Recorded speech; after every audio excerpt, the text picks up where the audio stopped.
ከተፈቀደላት የመጫወቻ በላይ የተለጠጠች ይመስለኛል። ብዙ ነገር ውስጥ ገባች።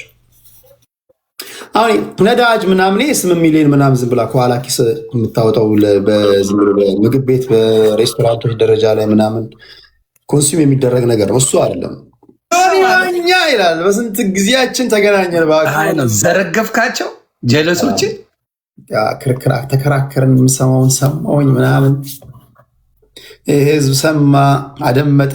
በሚያቃጥለው ተቃጠለ፣ በሚደሰተው ተደሰተ። አይ ነው ሰላም ነው ተሄዶ እንዴት ነው ማን? ኧረ ተጠፋፋን። አጀንዳ እየበዛብህ እኮ መገናኘት አልቻልንም። አጀንዳ ባጀንዳ እየሆነ ያንተ ጀለስ ጅንቱ ብቻ ናት። እሷ ነገር ይጣራልኝ። ጅቱ ነው ጂቱ የምርጥ ልጅ ናት። እሷ ናት የምትመስጥ ከበሮ እየመታች ምናምን ድራም እያደረገች አሪፍ ድራመር ናት። ከእሷ ጋር ነው ያለው። ከእሷ ጋር ነኝ ያሉት። ይኸውልህ አይ ደስ የምትል ልጅ ናት። ትመቸኛለች። በእሷ ነው ታፕታፕ ማስደረገው። እሷን አስረን ነው ወደ ውይይት ምንገባው። አይ ነው አየሁልህ እኮ በእሷ ታጫውትና ወደ ገደል። አንተ ዘማ ነው ታፕታፕ ታስደርገው። እኔ አባት ክሊከር ገዛን። ምን ቦታል ክሊከር ታፕታፕ ያደርጋል እንዴ? ሙሉን ነው የሚያደርገው አባቴ በአንዴ። አሁን እዚህ ጋር ስንት ደቂቃ ነው ከገባው መሰለ? 24 ሚኒትስ አይደለ? በመሀል እያነሳሁት ነው። 23,000 ታፕታፕ አድርጓል ራሱ። ወዲያው ነው የሚያደርገው። ስለዚህ እንትን ላይ አለ። ክሊከሩን እልክልሃለሁ። እንትኑ እሺ ቴዶ ምንድን ነው ስለ ሰመኑ የምትለው ነገር አለ? ጨዋታነሳልኝ ጥያቄ አለ። ጨዋታ ያነሰዋል። ዛሬ ባለው ጉዳይ ላይ ብዙ ሰዎች አስተያየት ሰጥተዋል። በዛሬው ጉዳይ ላይ በበረከት ወጣ ብዙ ነገር ብላለች። በተለይ ሞር ፎከስ ያደረገችው ሶሻል ሚዲያ ላይ ያለውን ፒፕል ነው እየረገጠች የነበረችውና የከሰሳት መንግስት የምትራገጠው የሶሻል ሚዲያ ሰው። እሱ ነገር በጣም አስቆኛልን። አንተ ያየኸው ነገር ምንድን ነው? በዛ ጉዳይ ላይ ምንድን የታየ ምንድን የሆነው? እኔ ቅድምም ስነግራቸው ነበር። ነገርየው እሷ እንደምታወራው ቀላል ነገር አይደለም። ያ አይደለ እንዴ? አንደኛ ኢንቨስተር ናት እኮ። ያ ኢንቨስተር ሀገሪቱ ውስጥ በትልቅ ካፒታል የምትንቀሳቀስ፣ ጠቅላይ ሚኒስትሩ ከአንዴም ሁለቴ እርሻዎቿን የጎበኙላት፣ የሴት ነጋዴዎች ማህበር ፕሬዚዳንት የሆነች፣ ስታተሷን ማወቅ የተሳናት ነገር ግን ትልቅ ስታተስ ያላት ነው። በረከትን በአጭሩ ለመግለጽ ያህል እውነት ለመናገር የዚህ መንግስትን ያህል የዚህ መንግስት የእሷን ያህል ያከበረው የለው። ያሱ እኮ ነው እኔም ግራ ይገባል። በጣም ነው ያከበራት። ግን ምንድነው ኦቨር ተለጠጠች። ከተፈቀደላት የመጫወቻ በላይ የተለጠጠች ይመስለኛል። ብዙ ነገር ውስጥ ገባች። አሁን ነዳጅ ምናምን 8 ሚሊዮን ምናምን ዝም ብላ ከኋላ ኪስ የምታወጣው በምግብ ቤት በሬስቶራንቶች ደረጃ ላይ ምናምን ኮንሱም የሚደረግ ነገር ነው። እሱ አይደለም። መንግስት ደህንነት አለው፣ ፖሊስ አለው፣ እነዚህን ተቋማቶች ይመራል። ኢንቨስተሮች ምንድነው የሚውሉት፣ ምንድነው የሚናገሩት፣ ምንድነው የሚያስቡት፣ እያንዳንዱን አናሊሲስ ይሰራል፣ መንግስት ይከታተላል። ሲመስለኝ እንደ አንድ ፖለቲከኛ እኛም እዚህ ፖለቲከኞች ስናወራ በጋራ የተግባባንበት ነገር የተከለከለ ወይም ደግሞ ቀይ መስመር የሳተች ይመስለኛል።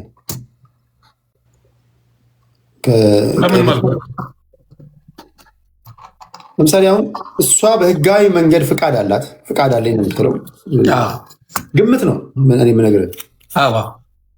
ይሄ ቅድም ሳስደምጣቸው ነበር። አንድ መድረክ ላይ በባለቤቷ በኩል እንደዚህ የመሳሪያ ምናምን ትነግዳለች።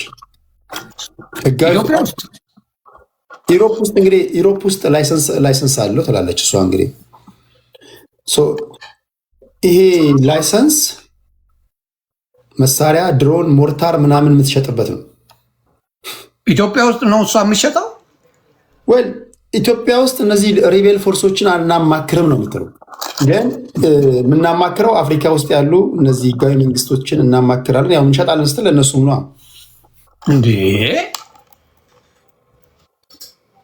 ራስ ላይ ገመድ ታንጠለጥላለህ እንዴ? ላሰማ? አዎ አሰማኝ ፕሊዝ። እስቲ ነው ይሄ አይደለም።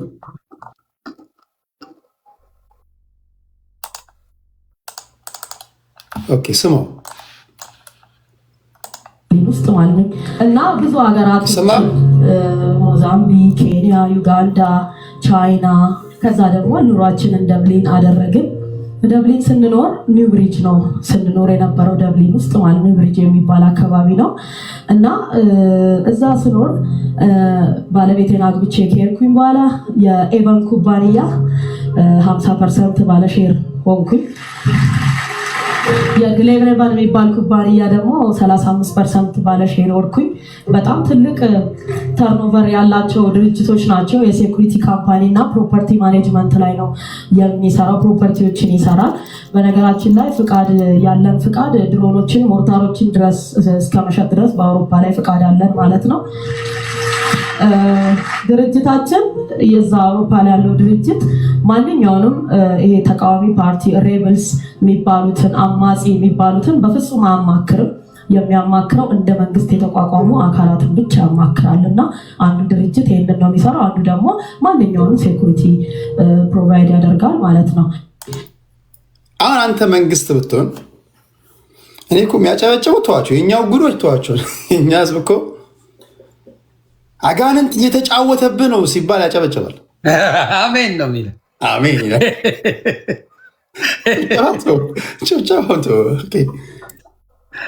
አሁን አንተ መንግስት ብትሆን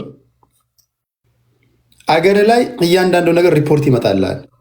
የደህንነት ሰዎች አይደለም በዚህ ደረጃ የእያንዳንዱን ሜጀር የሚባሉ ነገሮችን ያያሉ። አሁን ድሮን፣ ሞርታር ህጋዊ ፍቃድ አለኝ ብላለች። ህጋዊ ፍቃድ ሊኖራት ይችላል። አውሮፓ ውስጥ ህጋዊ ፍቃድ አላት። አማጽያንን ሳይሆን እውቅና ያላቸውን ወይም ደግሞ ሌጂቲሜት የሆኑ መንግስታቶችን ነው የምናማክረው ስትል ይህን ስትሰማ አገር ላይ ኢንቨስትመንት ፍቃድ ወስዳ በእርሻው ዘርፍ የተሰማራች ባለሀብት ከሆነች ጎን ለጎን መሳሪያ፣ ድሮን፣ ሞርታር ምናምን የሚሸጥ ከሆነ ክትትል ታደርጋለህ አታደርግም? አብሶሉትሊ። ምን ጥያቄ አለው? ምን ጥያቄ አለው? እያንዳንዱ ነገሯን ወደ ኬንያ ስትሄድ፣ ወደ ቦረና ስትሄድ፣ ወደ ሶማሌ ስትሄድ ይሄን ካልሰራ ምኑን ሰራ ነው የሚባለው። መላምት ነው። እንደ አንድ ፖለቲካውን ስንተነት ነው። ይህ ዝም ብሎ የሻይ ቤት ወይም የምግብ ቤት ጉዳይ ቲክቶክ ላይ አንዱ አስገብቶ ቆይ እኔ የማውቃቸው ኮኔክሽኖች አሉ አነጋግርልሻለሁ ፈታልሻለሁ ምትለው አይደለም። ጠቅላይ ሚኒስትሩ የሚያውቁት ጉዳይ ነው። አብሶሉትሊ። ምክንያቱም አብይ በደንብ ያውቃታል። 2 3 እሷን ጎብኝተዋል፣ አይተዋል፣ በደንብ አድርጎ እንትን ብለዋል። ፕላስ ደግሞ ብልጽግና እንደግፋለሁ ምትላል።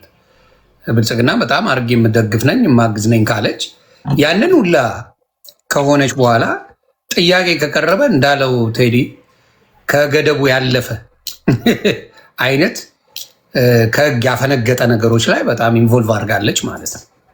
ይህም ባረግ ደግሞ አገር ቤት ናት ወይስ የወጣች ነው የሚመስልህ? እኔ አገር ቤት ነች ነው የምትለው እሷ። አይመስለኝም። አገር ቤት አይደለችም አይደለ? አገር ቤት ሆና እንደዚህ በድፍረት ትናገራለች የሚለው ሀሳብም አይመጣም። ልጅቷ ምን መሰለህ፣ ልጅቷ አብይ አህመድ ካከበራቸው ሰዎች መካከል እኮ አንዷ ናት። ቢገባት ልክ ነው። እኔ እኮ ብዙ ነገር ስለማውቅ ነው። አብይ አህመድ ካከበራቸው ሰዎች መካከል አንዷ ናት። እሷ ግን በጣም የተለጠጠች ናት። ሁሉን ነገር እንደምታደርግ አንዳንድ ጊዜ መንግስት ኢንቨስተር ብትሆንም በረጅም ገመድ አስሮ ነው የሚለቅ። ትክክል። አይ እሱማ የታወቀ ነው። ይህ መንግስት እነ ወርቁ አይተነው ጋር እነ ወርቁ ድንቁ እያስ ነው እነዚህ ባለሀብቶች ጋር በተለይ ኢንቨስተር ስትሆን ምንድን ነው የምትሰራው? የገቢ ምንጭህ ምንድን ነው? ይሄ እኮ ቤዚክ የሆነ ነገር ነው። በዛ ላይ በመሳሪያ ንግድ ከተጠረጠሩ የክልል ባለስልጣናት ሰላምና ጸጥታ ቢሮ ላይ ካሉ ሰዎች ጋር ኮኔክሽን አላት።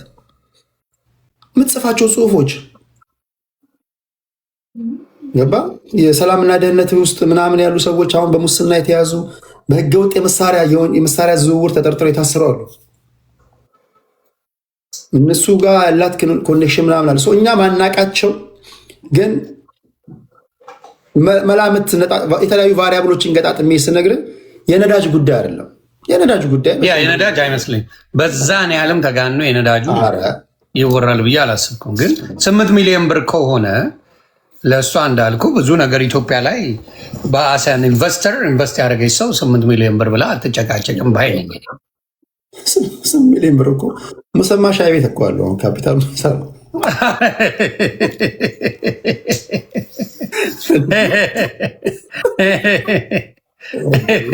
እውነት እኮ ነው። እንደው ካሰባችሁት በጋዙ ብቻ በነዳጁ ብቻ ይሄ ነገር ወጣ አይደለም። እንደሚሉት ከሆነ ከ2 ቢሊዮን ብር በላይ ነው። አንድ ነገር ልንገርህ፣ ሌላ እኔ ጋር ቀርባ ነበር ከዚህ በፊት። አዎ አስታውሳለሁ። አንድ ጥያቄ ጠየኳት። እንግዲህ ይሄ መንግስት የእሷን ያህል ያከበራት የለም ብያለሁ። ትክክል። ከፀሐይ መግቢያ እስከ መውጫ እኮ መሬት ሰጥቷታል። እንዴ ጥግ ድረስ መሬት አለ። ማሽነሪ ታስገባለች፣ ያ ብድር ይሰጣታል። ስትናገር ብልህነት የሚጎላ ሴት ናት። መጥና አይደለም የምትናገረው።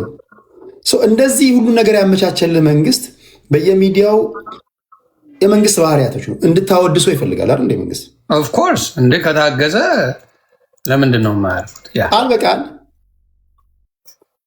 አገር ውስጥ ከገባሽ በኋላ ነው ይሄ መንግስት ከመጣ በኋላ ነው አንቺ ሀብታሚዎች እንጂ ከዛ በፊት አትታወቂም ይባላል። ለመሆኑ የሀብትሽ ምንጭ ምንድን ነው? ከየት ነው ምናምን ብዬ ጠየቅኩት። እንደውም እኔ የሀብቴ ምንጭ ይሄ መንግስት ከመምጣቱ በፊት ነው። በግብርናው ዘርፍ እንደውም እኔን ያበረታታኝ የደገፈኝ እንደውም ንገረኝ ካልከኝ በግብርናው ዘርፍ ያበረታታኝና እኔን በልዩ ሁኔታ የደገፈኝ መለስ ዜናዊ ነው አለች። ሊሆን ይችላል መለስ ዜናዊ ነው እኔን በግብርናው ዘርፍ የደጎመኝ ያበረታታኝ የሚል ንግግር አንድ የብልጽግና ሰው ጋር ሲሰማ ምንድን ነው የሚለው? በዚህ ደረጃ እየሰራ እያገዝናት፣ በመለስ ጊዜ ወይም ደግሞ በኢህአዴግ ጊዜ የነበራት መሬቶች አሉ፣ እርሻዎች አሉ። አሁን በእኛ ጊዜ ደግሞ ይሄ አላት፣ ምን በድለናት ነው ሊሉም ይችላሉ። ገባ አይደለም? ጀስት ኮንቱሩ ነው ነገር መላምቱን እሷ በዚህ መንግስት ምንም እንዳልተጠቀመች የምትናገራቸው ነገሮች 5 ሳንቲም መሬት አልወሰድኩም ትላለች በዚህ መንግስት። እሱ ያስደነግጣል። ያውን የሚያስጠይቅ ነገር ነው።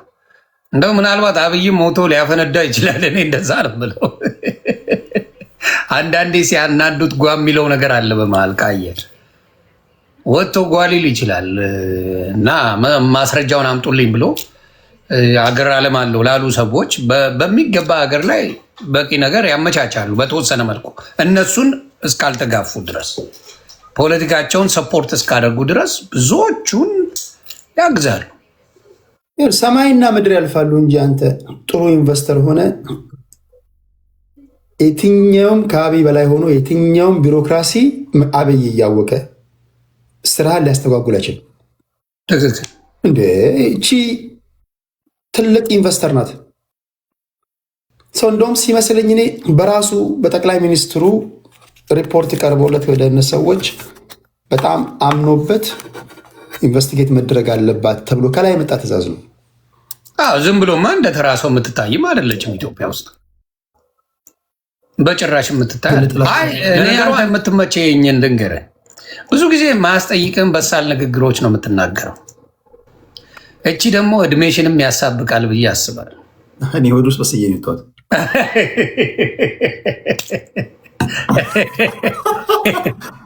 ካያችሁ ብዙ ጊዜ ሲናገር እግዚአብሔር ምስክሬ ነው የሚያስጠይቀውን ንግግሮች ሲናገር አታዩት። ከዛም ከዚህም ያለውን በደንብ አመዛዝኖ ነው እንትን የሚለውና እሱ ነገሩ ብዙ ጊዜ ይሄ ከብስለት የሚመጣ ወይም ደግሞ ምናልባት በፕሮፌሽን በደንብ እንጆ አድርገህ የኖርከው ላይፍ ነው ብዬ አስባለሁ።